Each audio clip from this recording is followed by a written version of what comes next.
Hi everyone, welcome to our event. This event is brought to you by Datalogs Club, which is a community of people who love data. We have weekly events and today is one of such events. If you want to find out more about the events we have, there is a link in the description. Go there, check it out. Do not forget to subscribe to our YouTube channel. This way you will not miss the future streams like the one we have today. And we have a Slack community where you can hang out with other data enthusiasts. During today's interview, you can ask any question you want. There is a pinned link in the live chat. So click on that link, ask the questions, and then we will be covering these questions during the interview. So this is the introduction. Now, let me find the document that we have prepared for you. Okay, I have it. And if you're ready, we can start. Sure, yeah. Yeah, by the way, so it's Verena, right? Do I pronounce it correctly? Yeah. Okay. I should have checked it before. Okay. No worries. So, this week we'll talk about being a research scientist at Amazon and transitioning from being a research scientist to doing freelancing and consulting. And we have a special guest today, Verena. Verena has strong expertise in NLP and machine learning with more than 7 years of experience. Her background is in statistics, and she recently quit her job as a research scientist at Amazon to work as a freelancer. And today we will talk about that. So welcome to our interview. Thanks, Alexei. Glad to be here. No, thanks. So the questions for today's interview are prepared by Johanna Bayer. Thanks, Johanna, for your help. And yeah, let's start. So before we go into our main topic of being a research scientist and transitioning to freelancer in machine learning, let's start with your background. Can you tell us about your career journey so far? Sure. Yeah, well, it was really pretty much like a step-by-step thing. So I originally studied economics because I always liked learning languages, and I didn't kind of see a career path if I just studied a language. So I decided to do an economics study in combination with Chinese studies. So yeah, I also spent some time in China, which was pretty interesting. But after some time, I kind of found out that I didn't really like economics that much. I found it was a bit, arbitrary in the sense that you have some assumptions in one model, but then you arrive at a result. But if you change the assumptions, then you arrive at a different result. And I think in economics, it's kind of hard to verify your assumptions. And I found that more straightforward in statistics. So basically in the economics bachelor, you also have a lot of statistics, and there was a possibility to focus on statistics more, which I then did. Econometrics, and also right? Econometrics, time series, all this kind of thing. And then also did my bachelor thesis in statistics and went on to did the master in statistics. And back at the time, I mean, data science was not that much of a hype yet. So I was really doing a lot of classical statistics, but I did have some machine learning and data science courses during my master and really liked that a lot better than the traditional statistics. So Did I you study in decided Berlin? I did the master in Berlin, yeah. There's this joint statistics program from the Free University, Humboldt University, and the Technical University. They have this joint master program.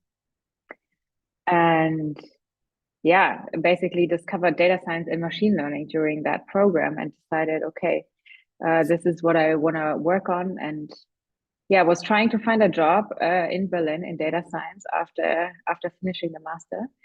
But in 2017, there was almost no data science positions in Berlin. Like also Zalando at the time was not hiring data scientists in Berlin, only in Dublin, but I didn't want to go to Dublin. So then I decided to go to Deloitte, which is a consulting company. They were just building up this Deloitte Analytics Institute, which had the focus on engineering and data science. So basically started out there as a consultant and stayed there for about 2 years, which was quite interesting because you could basically look into different industries, but I also had the chance to work with very different machine learning use cases. So worked on image recognition, NLP, but also time series, anomaly detection, so very broad range of things. But it was usually more on a proof of concept level. So I wanted to go a little bit deeper into the topics, and then decided to move on from Deloitte. Then moved on to Oetker Digital briefly, which was like an in-house consultancy for the Oetker Group. Did some forecasting and time series there, but then felt like, okay, I actually want to work with bigger data sets and really do machine learning. So that is why I then moved on to mobile.de, which at that time was still part of eBay and is a platform where you can buy or sell cars. And yeah, they then definitely had more data. And I was working on causal inference there. So we were looking into whether certain purchases were made because of the customer received advertisement before, or a certain marketing campaign. And then, yeah, I actually moved on to Amazon because I had the chance to join the Amazon Alexa team in Berlin. And since my passion actually already or always has been in natural language processing and working with language again, this was like the perfect opportunity to combine this. And then after Amazon? After Amazon, so yeah, now I'm working as a freelance generative AI consultant, enabling small and medium businesses to prepare for the Gen AI revolution that we're going to witness in the next years. I have a lot of questions about that, but first I was curious to learn more about your transition from a data scientist to a research scientist. Because I remember, so when I was working as a data scientist, I kind of missed doing a bit of research. So I was like, usually you work on these industry problems, but like you just take XGBoost, you apply it, or I don't know, logistic regression, apply it, and then roll it out to production. And then you spend most of the time like either preparing the data or deploying the model. And like this machine learning part was only like, I don't know, 1 day of work, and the rest, like the entire, I don't know, like 6 months is some other work. And I was kind of missing like, the research part, this algorithmic part. And I once tried to apply to research scientist position. I think it was back then, it was at Zalanda. And they told me something like, hey, like you don't have a PhD, like maybe get a PhD first, and then we'll talk. But you don't seem to have a PhD. Like, how did you actually convince Amazon to hire you without a PhD? Yeah, actually, I think it's changing a bit. I mean, of course, there are still a lot of research roles where you have to have a PhD, but then it also depends on the company. And Amazon in general is a company that doesn't have pure research roles like DeepMind or Google Brain or something. So it's always a bit more with focus on customer problems and application and how to bring it to production. So I mean, I think now they also changed it in their job descriptions, where it says like, okay, you either have a PhD or relevant work experience. And then I think another reason why I got the job is because I think the team was still kind of young, and they were looking for people to join. Yeah, and in the beginning, it's always a bit easier to get in. And then I think for our team specifically, what we had like a mixture of people with a PhD and people without a PhD. So I think that is why it worked, because then you can also really learn from the people who have a PhD some things that you might miss, or some skills that you might miss. And yeah, that's how it worked. Well, I guess this requirement comes from. So the reason it exists is because the companies are interested in knowing if you can do research or not. And if you have a PhD, then clearly you know how to do research, right? Because you published like at least, I don't know, 3 papers, and then like you defended the thesis. You clearly know how to do research. Like if you haven't done that, then it's not clear if you can do this or not, right? Because it requires patience. It requires, I don't know, some research mindset, which not everyone has. Yes, I think yes, but then also I think research at Amazon in this role is not exactly like research in academia, where you then, work 3 years on one topic. And so I think maybe they also realize that, okay, people with certain industry experience, they also bring some qualities to the table, right? And I think maybe they found out that if we mix the teams, we have a good combination of the two, and we can actually leverage both skill sets. So you said that research at Amazon is not the same as research in academia. So how does research at Amazon look like? Like, what do you actually do there? Yeah, I mean, the way that I heard from my colleagues, right, how research works in academia. I mean, it's not like, I only did my master's thesis. I didn't do a PhD, but I have like a rough understanding of how it works there. But yeah, let me explain how it works at Amazon, because I definitely have a better understanding there. Like I said, there's this principle at Amazon that you always do research with a focus on a customer problem, right? So you never just do research to solve any kind of problem, but it always has to be a customer problem. And you always have to focus on the application and how to bring it into the production system afterwards. So from the very beginning, before you even start the research project, you already know how it will be applied, right? Or you have to know before you start. Yeah, so basically before you start, there's two things you need to look into, or three things. So first, what is the customer problem? Like, how do we define the problem clearly? Then second, what are the possible solutions and how are they going to solve the customer problem? So really also we did some estimates on impact and all these kind of things. And then, yeah, how can you bring it into production? What's the effort to bring it into production? Is it feasible to roll out to production?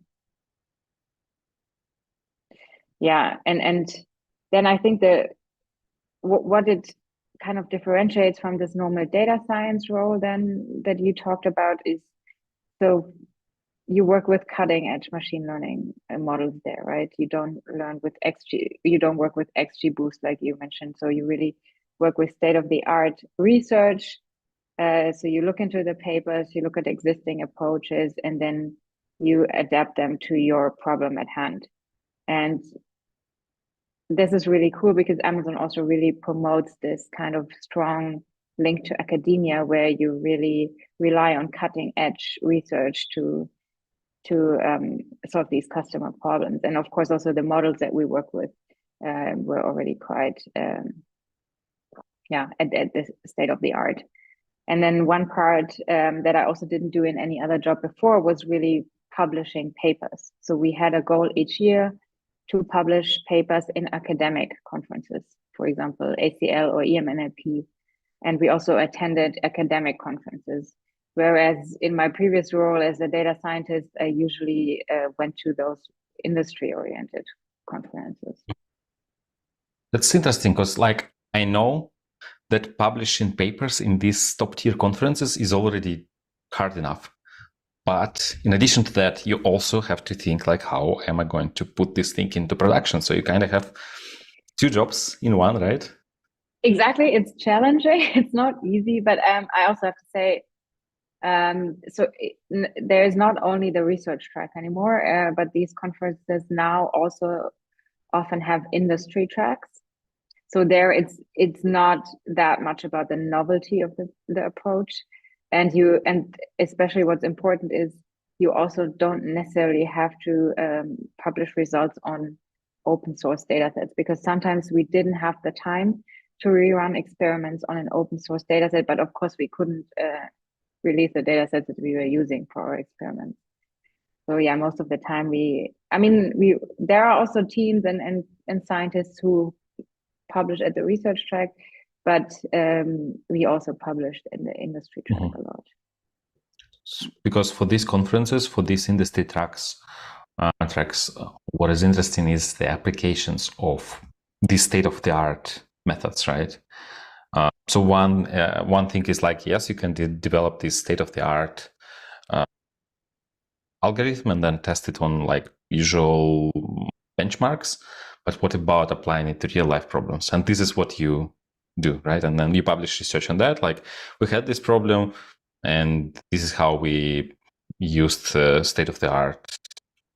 Yeah, to I mean, solve it. sometimes we also extended the state of the art thing. You State know, of it's the- not like there was no novelty at all, but it's Mhm. maybe not as much novelty as it would have to be for the research track. And then also there was less overhead, let's say, in publishing in the industry track, because usually we run experiments on internal data sets, and then running experiments on public data sets is extra work, which you don't always have the time for. Yeah. And yeah, when it comes to novelty, I remember like 8 years ago when I was doing my master's at TU Berlin. And one of the criteria for the master's was novelty. And I'm like, okay, I'm a student. Like, I don't know much. And now you ask me to work on like novelty. Like, how is it even possible? And then what my advisor told me was that taking existing things and applying to something, to a data set or category or domain that nobody has Yeah. applied, and seeing what the results are is already like super novel. So you can, Yeah, that's true. Exactly. That's also yeah. one way to go. And that's also something that we did, right? I mean, taking something from image and applying it to NLP. Yeah. No. Okay, yeah, and I'm curious. So the goal was actually solving customers' problem, but yet you had another goal of publishing papers. Which was more important?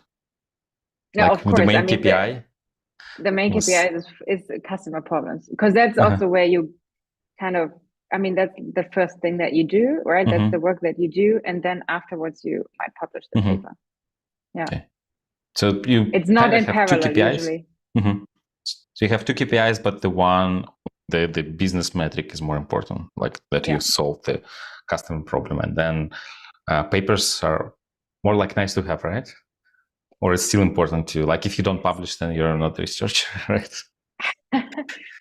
Yeah, I mean, it's still important. I mean, there is internal goals for papers. I mean, also Amazon has an interest in people publishing, right? Because it helps their reputation, it helps them Yeah. attract talent. But then also for you as a research scientist, right? That is, you are intrinsically very motivated to do that, right? Because it's a nice way to sum up your work and to showcase it and to also go into that exchange with other people. But of course, I mean, the first one is always the customer problem in the business, and then the paper. Yeah. And as we speak, I'm looking now at your LinkedIn profile, and I see that you worked at Amazon for 3 years, 9 months, so almost 4 years. Mm-hmm. Mm-hmm. How many papers, how many research projects did you get a chance to work on? So research projects more than papers. We didn't always have the time to publish. I mean, research projects, I think 4 or 5. So usually you have like So one per year approximately, right? exactly, you have like one focus project per year.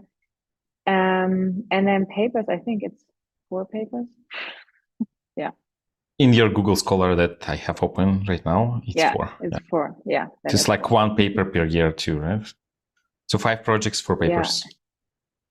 Yeah, I mean, the project also, it depends, right? I mean, I definitely had more than 5 projects, but then the question is, what is your role in the project, right? Are you the leading scientist on that one, or are you just contributing or giving feedback? But yeah, I think it was like 5 or 6 where I was the lead in like research projects, but then we also have other projects. Right? I also had like a more software project. I mean, you don't only have research tasks. Mhm. What does it mean to be a leading scientist on a project?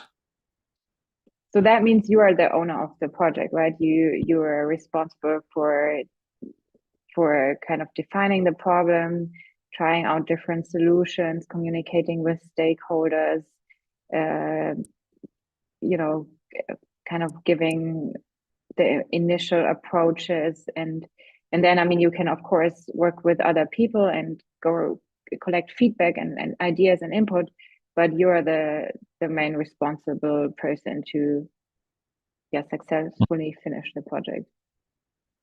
Must be not easy, like if you come from industry without much research experience apart from writing your master thesis, and now you have all of a sudden to lead a science project? That's probably not the easiest thing to do, right? Well, I didn't find it that difficult. Like, actually, I really enjoyed it because I really missed this research part and this part of reading about new approaches and learning and trying out new things instead of just going to the standard solutions that you already know and have in the back of the mind. And I mean, of course, I think you also kind of you grow into that. I mean, I think my first project also was about this labeling, like how to label data efficiently. And this is, of course, a bit easier than maybe later on when we looked into how to generate adversarial attacks with a T5 model. This has more technical complexity.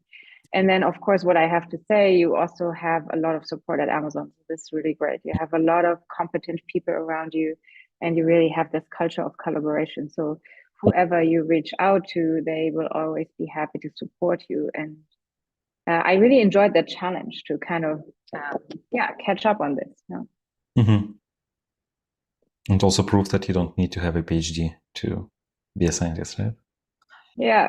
I mean, for me, it was not really about proving. I mean, yes, of course, there was this topic. Okay, do I need a PhD? Don't I need a PhD? But I was just happy that finally, I could do the task that I enjoy. Yeah. Yeah, the reason I brought it up because there is a question from Atita. And the question is, how does having a PhD help getting some leverage over those who doesn't? Because I guess the reason she's asking, as I see from the question, like, do you really need to have a PhD? Like, does it really give you the edge when it comes to doing research at industry companies like Amazon? Well, I mean, so first of all, I mean, it definitely can be, right? It depends on the team. It depends on the hiring manager. I mean, there are teams and managers who have that as a first requirement, right? So if you want to go to one of that teams, then you definitely need it. Once you're in, I don't know. I think it depends a lot on you. It also depends on what kind of PhD you did, maybe, but it's also a bit hard for me to say because I don't really know what the benefit, I mean, what you really take out of it, right? Because I didn't do it. I mean, Yeah, difficult to say for you. Yeah. I see. I mean, I think, yes, it can be an entry ticket and probably you learn some skills that are useful. But then on the other hand, you can also argue it the other way, right? I think it really depends on where you want to go and if in that environment you really need it and if you want to do it, like, yeah. And I'm looking at your Google Scholar, and there is one paper with 6 citations that he published in 2021, which is like, is it better to verify semi-supervised learning with a human in the loop for large-scale NLU models? So yeah, it's a long name. So maybe can you tell us more about this paper? Yes. So basically, let me give you a quick introduction of the setup that we were working in. So basically, my team was in charge of the natural language understanding models for German and French, and we would have to update these models on a regular basis. So we would retrain them every time before we release them, and well, among other things, we also added new training data in each update. And this training data some of the training data would come from a random sample of live traffic. And the old process was that basically this training data gets annotated by human annotators before we ingest it into training. And as you can imagine, this is quite costly and time consuming, and of course, not something that's desirable for a business. So we thought about, okay, how can we save some costs, speed up the process, and so forth. And the solution that we describe in the paper is basically instead of showing the annotator just the simple request without any hints on how to annotate or anything. We run this request through the NLU model and show the annotator the output from the NLU model. So then the annotator just has to understand, okay, is the NLU model right? If yes, just takes it off and sends it right into the training set. And if not, they only have to correct. They don't have to annotate the full utterance from scratch. And so it saves time, right? It saves time, exactly, but it also reduces the annotation volume a lot. Because, I mean, if you imagine, Alexa was launched, I think 7 or 8 years ago now. And then German was one of the first languages that came after English. So the model already has some kind of maturity, it already has a certain level of accuracy. So actually the annotator doesn't have to make that many corrections.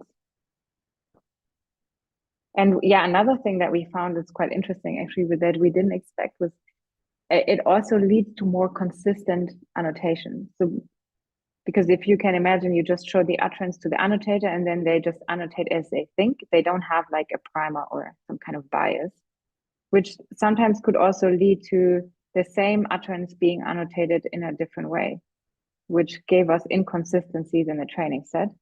And through this approach, since the model gives you one interpretation, then all the annotators get biased into one direction.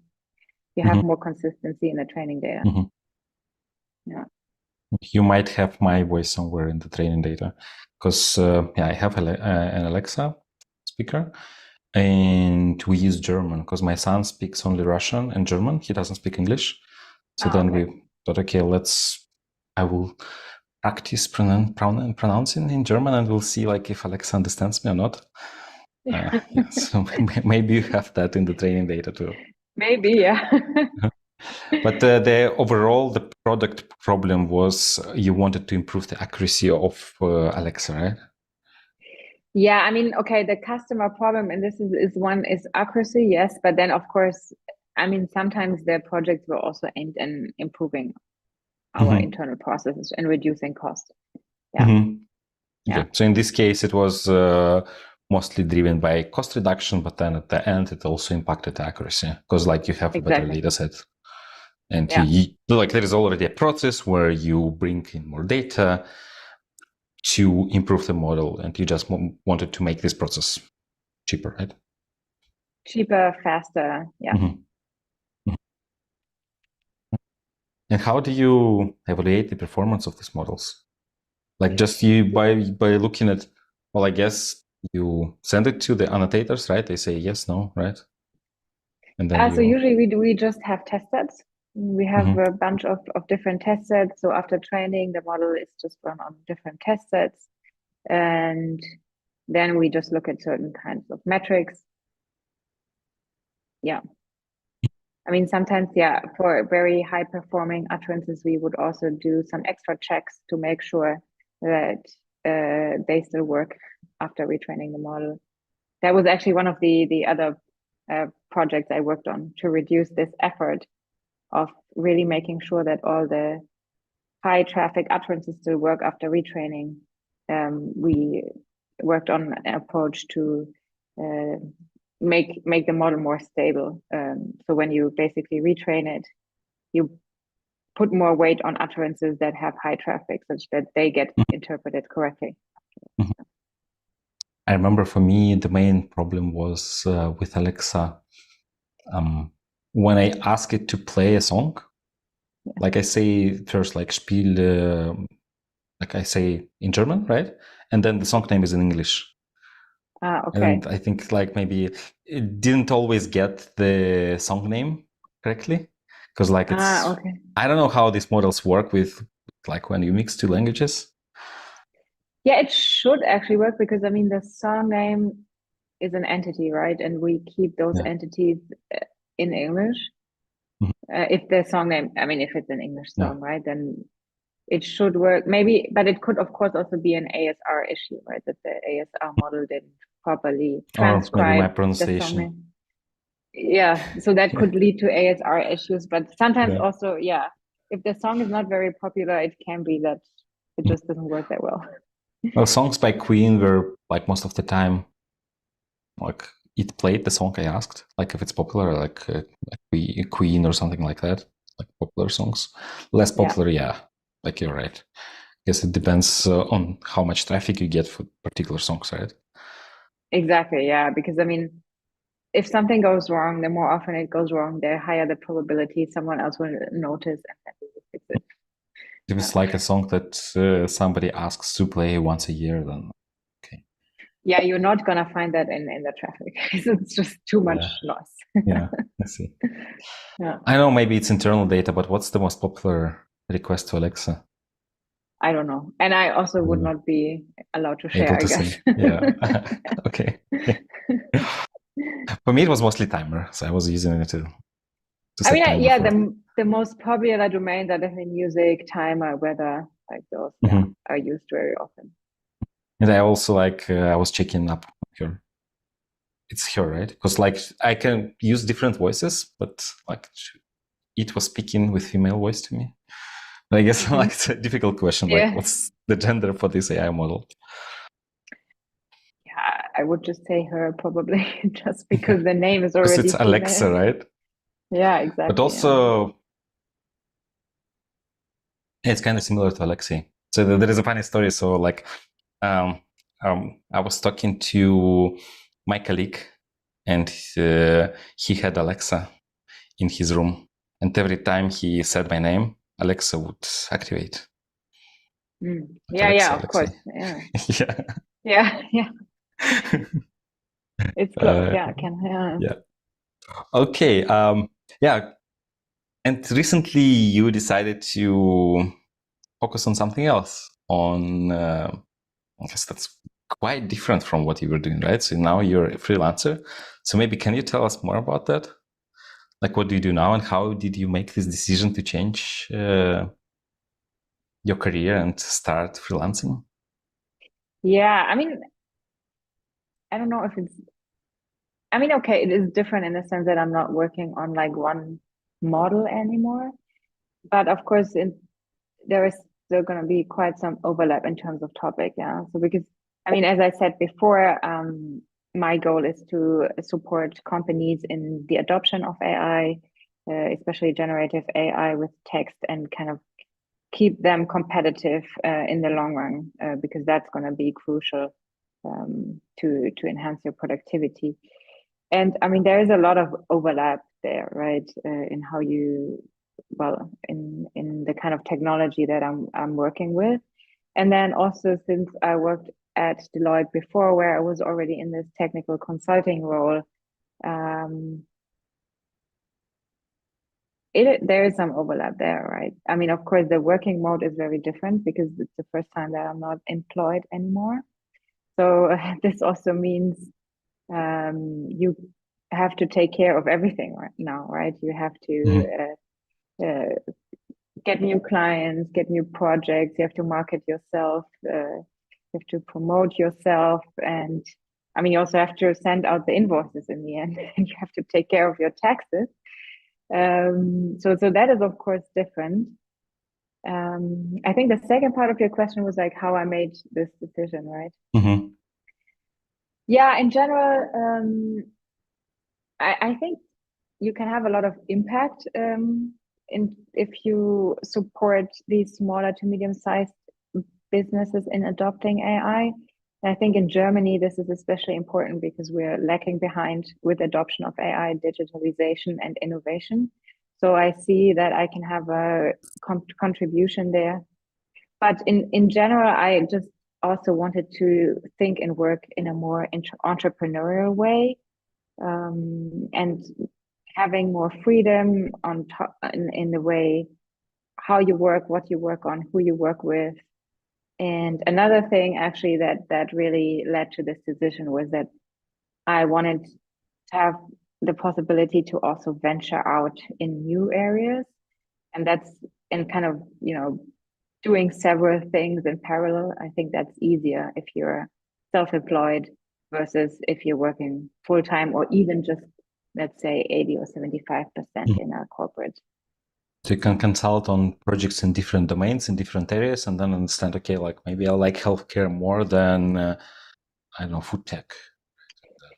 Yeah, or maybe also just doing something completely different on the side, right? Kind of having different things that you do, not just doing one thing 5 days a week anymore. You mean like not doing just data science and research, but also doing, I don't know, something else, like working on your own product? Exactly. Working on, so working on my own product and also other projects. Yeah. Like personal projects, professional projects, Yeah, I mean, so one of or the both, things right? that, yeah, both, not, yeah, and maybe also have a bit more overlap between the two, right? Mhm. Because I mean, one of the things that I want to do is support women in AI. So maybe you know about this, study from McKinsey Digital that half of the women leave tech industry at the midpoint of their career, which is double the rate as men do. So And you this mean is leave and then do not definitely come back? exactly, so leave for good. They just leave behind the industry, and this is of Do you course know why? detrimental. Like, Yeah, I is it mean because they like have women need to give birth to kids, right? And then like they stay longer with kids usually than men.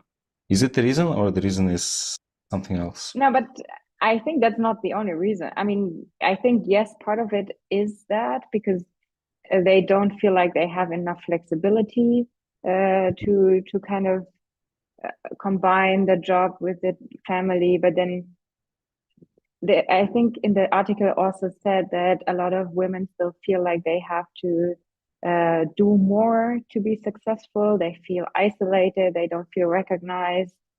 They think it's hard to get promoted, and I think they just also get a bit frustrated with these things that are part of, or that are at least to some extent due to a lack of diversity in the industry. Mhm. Yeah. So you want to support women? There was this research, and I interrupted you. Yeah, yeah. So that is one of the other project that I want to work on. Mhm. I'm not exactly sure how it's gonna look like. I'm still kind of Aha. working on the concept how I'm gonna do that, but it's definitely Mhm. something I want to spend more time on. Yeah, and that is of course easier in a freelance role. Yeah, I'm gonna share updates on LinkedIn. So if anyone is interested, you can Okay. follow Yeah. me there. So we should make sure we follow you, right? Yeah. Okay. And when I became self-employed this year, I was very Hmm. surprised how expensive is health insurance in Germany. Hmm. Maybe it's less expensive than in the States. Yes. Hmm. But still, like when all these costs, like all these taxes are hidden, and being a full-time employee, you just receive your salary. You don't worry about like all these taxes, health insurance, like pension, all that, right? You just receive Hmm. like certain amount of money on your bank account and you go spend it, right? But now you receive some money, then you need to set apart some money for paying tax, right? And then like all of a sudden it turns out you have to pay 900 euros to health insurance every month, right? And then like for me it was surprising, like, yeah, and now you have to deal with all that yourself, right? Exactly, yes. And that's also the part that I don't enjoy as much. But yeah, in general, I mean, what I like is really that I have more variety of tasks now. Yeah. Can you tell us what you work on? I mean, currently I'm actually still just working on my positioning, on my pitch deck, on my website, on this Women in AI support project. I actually consciously decided to not take any projects on this year, at least not bigger projects, because I think this initial phase of setting yourself up and also, frankly, taking a bit of a break after after Amazon. Yeah, I think it's quite important, so that you really feel prepared and recharged. And I could imagine that once you really get into projects, you might not have the headspace anymore to think more about strategic things. Mm-hmm. Can you tell us a bit more about this positioning pitch deck? Like you probably have started already. And let's say let's imagine I work as a full-time employee, and now I thought, okay, I want to be a freelancer, right? So what do I do now? How do I position myself? How do I come up with this pitch deck? Yeah, I think it's a combination of, okay, what are my skills? What are my strengths? Like, what value do I bring? And then you kind of look on the other side, okay, what is it that potential customers need? Like, what is my target group there? What are their problems? How can I support them? And then you try to find this intersection and you basically define the problems that they have and that they want to solve. So you kind of put them in their shoes and imagine, okay, what is it that they really want to tackle and how can I support them with that? And then, I mean, what I also did, I mean, now in my specific case, it's all this transformation that's going to happen with generative AI. So basically, I look into, okay, what are some studies that kind of underpin or show how Gen AI is going to transform the way we work. And then you just kind of also showcase your skills, your experience, and you define certain offerings. So for example, in my case, it's something like a generative AI discovery workshop where this can be something in between half a day to 2 days. And it can be just, an introduction to generative AI, or it can already go more into use case definition for that certain client. So you set up or you define certain offerings to showcase them how you can support them. Yeah. Okay. So with skills that I have, with strengths and values that I can bring, it's more or less clear. Maybe it's not like always, I always know that these are my strengths, but I more or less know what I'm good at, what I'm not good at if I work full time, right? But when it comes to knowing what potential customers want and who are these potential customers, like in the first place, like it's more problematic because like I might have no idea. Yes, I know that I'm good at, let's say, I don't know, machine learning deploying ML models, right? So I know that I can do this. But how, with this knowledge, with the knowledge of the skills I have and values I can bring to the company, how can I find the potential customers, identify the group, and like understand what they struggle with? Yeah, I mean, one thing could be you just, find people in your network that work for companies that you might want to work for, and then talk to them like, what are you struggling with? Is there anything you struggle with in that area where you bring those skills? Or, I mean, one thing that I do now is I'm a mentor in the data action network mentorship program. So this is a program where basically startups can book a call with mentors. So they pay a subscription fee and then they can book a call with mentors, and they just talk to you about some of the problems that they have. So this, of course, then also helps me to understand what problems they are trying to solve. And another thing is, sometimes you just say you work freelance, you introduce yourself on LinkedIn as a freelancer and on certain networks and so on. And then sometimes people already reach out to you, and then you just talk to them and try to understand what they're looking for, what the problems are that they're trying to solve. And this all gives you ideas. And then, of course, it's only a starting point, right? And then once you do your first project, you can always iterate and update second project and so on. Mm-hmm. Okay, so I know what my strengths and skills are. Then I should have some network and some companies where I want to work. And then I reach out to people in these companies saying, hey, like, I am a freelancer. I can help you. Like, maybe we can talk.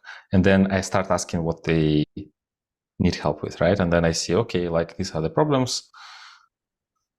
This is how I can or help. you just ask the people that you know, right? Maybe it's a bit easier in the beginning. Right. To Instead just of like going this like cold calls on LinkedIn. yeah, Maybe they're right. not gonna immediately share their problems with you, but Mhm. you can ask people that you know, or Uh-huh. you go to events. Like I think there was like this event called Seamless, which was about the payment industry. And I mean, if you just look up events in Berlin, tech events in Berlin, you can also find quite interesting, helpful events where you can meet potential clients or learn more about an industry and what they are struggling with. Yeah. Yeah. And you mentioned also mentoring. And this is actually an interesting thing. So people come to you to tell you about their problems, right? And then you can take notes what kind of problems there are.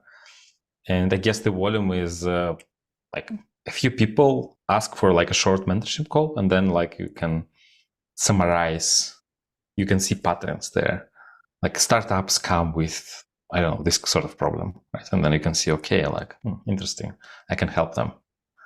Yeah, exactly that. And then, yeah, also reading market research, right? I mean, now if you Google, I mean, of course, I'm in a lucky position that this generative AI topic is now very much hyped, right? So you find a lot of reports on how this is going to transform the way we work and how it's going to be, or what new problems companies will have to solve with the adoption of that, right? So you can really also just go and find market research from consultancies or banks. Yeah.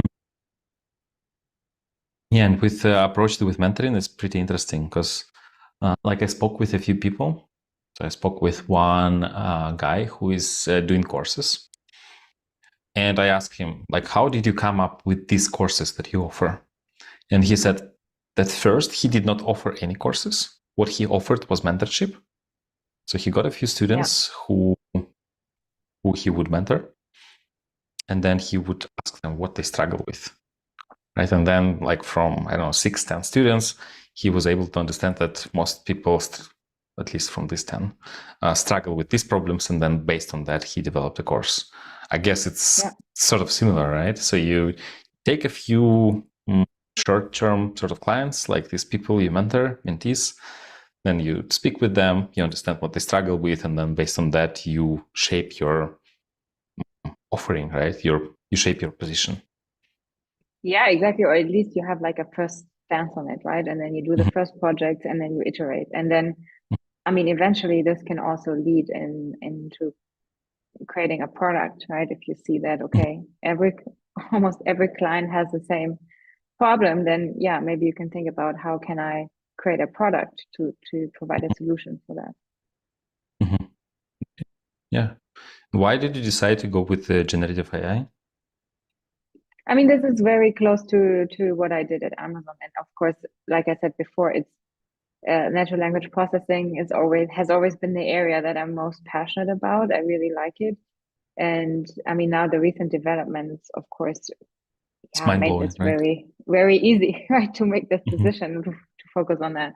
And it's very mind-blowing and interesting, and I like this intersection of human and machine, and this is exactly what language is.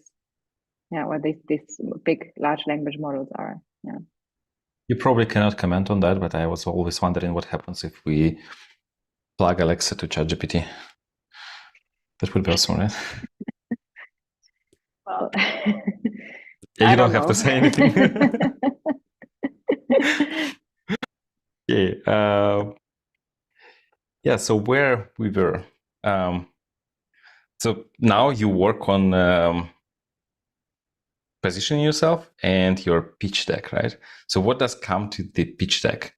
Like what we discussed right now, but like in a short deck, right?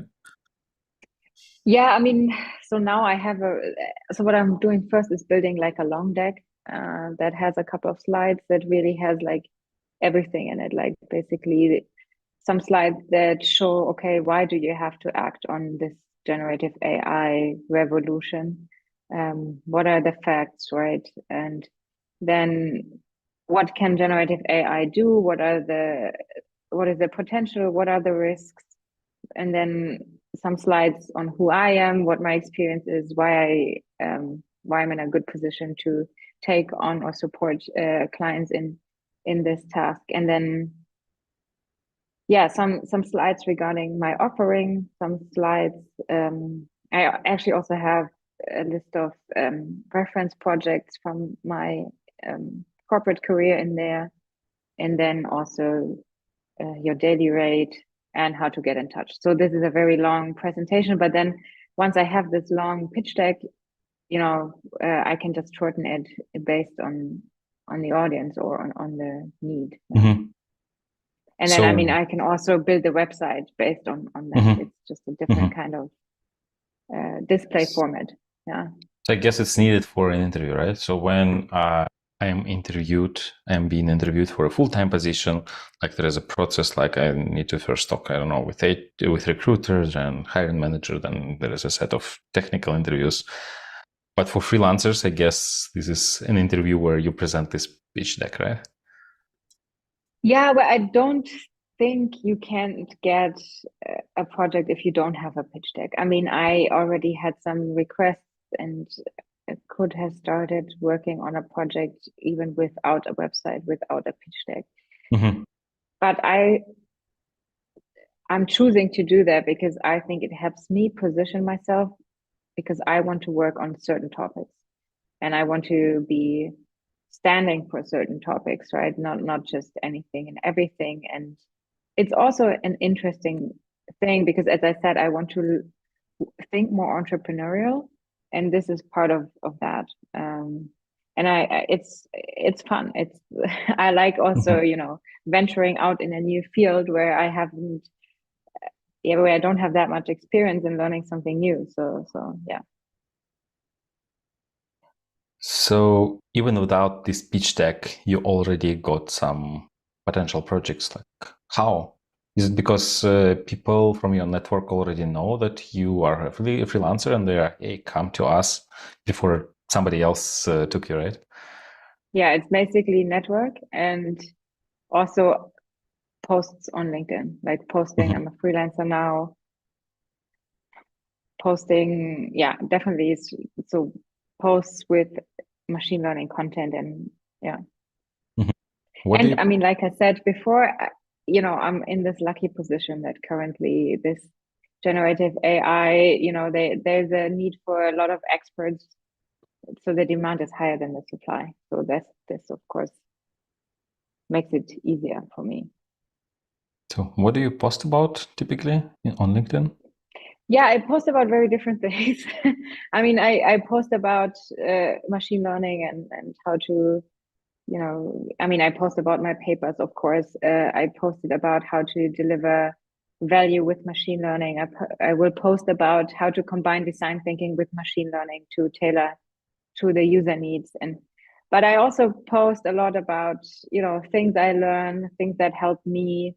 I really also like personal growth topics. So basically anything that I find interesting. Yeah, I'm looking at your feed right now, and what caught my attention is exactly not a post about machine learning. So there's a picture where you sit on the floor, and there are like different things. I don't even know. Oh, what is that? Crystal like what balls. Is crystal? It's crystal balls. Yeah. Yeah. What is this? It's crystal balls. So they're balls made of quartz, and you basically play them, and then they make a very soothing, calming sound. And usually, people would just lie down, close their eyes. You would play the balls, and then the sound waves have a very physical effect on their body, right? So they slow down their brain waves, and also you can feel the sound in different areas of your body, and this helps people to go into a relaxed and calm state. And I discovered that for myself like 2 years ago, and got I really, really love doing sound baths. So yeah, now sometimes I also give sound baths. One of my side projects that I mentioned before. Interesting. Now you have more flexibility to actually do that, right? Well, I mean, I also did that while I was working at Amazon. I mean, sound baths, it's something you do for an hour. It's not like another Entire full-time day. job. Mm-hmm. Yeah. And I actually also did one at Amazon, which was pretty cool. In the office. In the office, yeah. Do you have any of these balls somewhere near you right now? No, sorry, not here. But Too I bad. can send you a YouTube video if you want to listen. Okay, yeah, I please have do. a We will include recorded this. video. Okay, that's very interesting. Yeah, let me check if we have questions. Yeah, a question from Taras. Taras asks, what role did your formal education, school, and university play in your career? What role it played in my career? I mean, Yeah. it was definitely the foundation, right? Because Mm-hmm. I think coming from a technical background is important if you want to work in machine learning. And statistics and probability, of course, is closely related to the field. So it was the foundation, and also I think being able to read technical papers, being able to read mathematical equations. I mean, of course, you can always learn things later, but the earlier you start with that, the easier it is. And yeah. And you studied machine learning during your master's, right?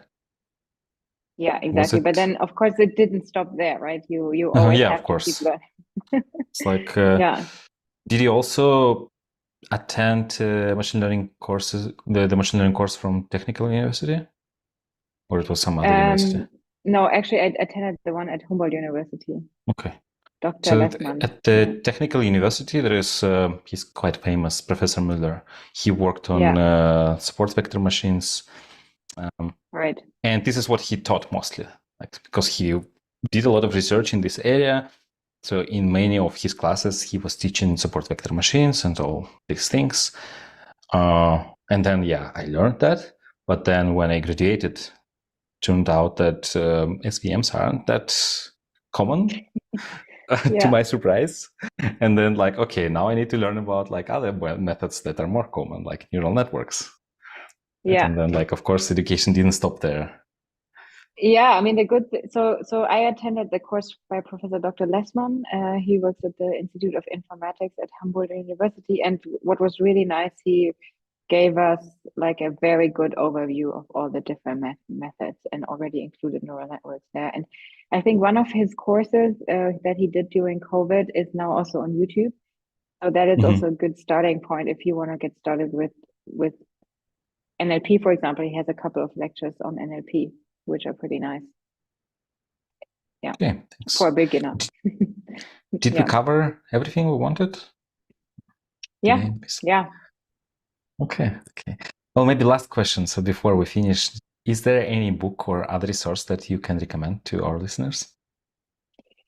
Yes, I mean, so books, there are actually two. So one that I recently read is Entrepreneurial Revolution by Daniel Priestley.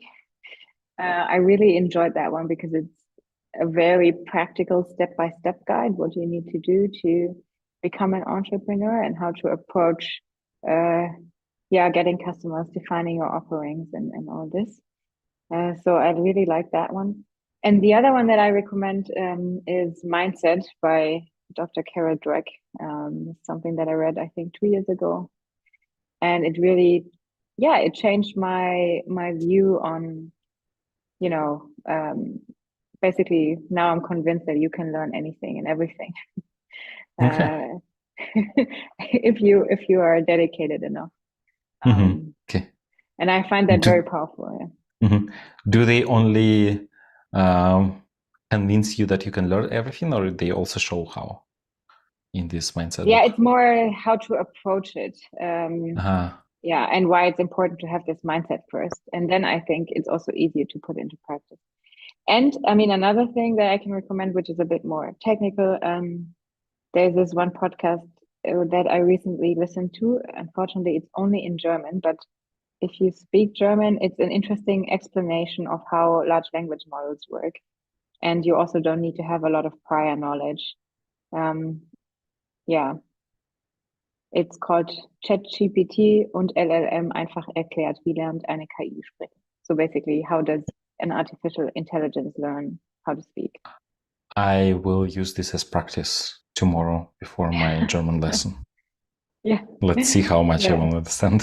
I mean, actually, it's a lot of German and English because the guest who's being interviewed, he is German, but he moved to the US many, many years ago.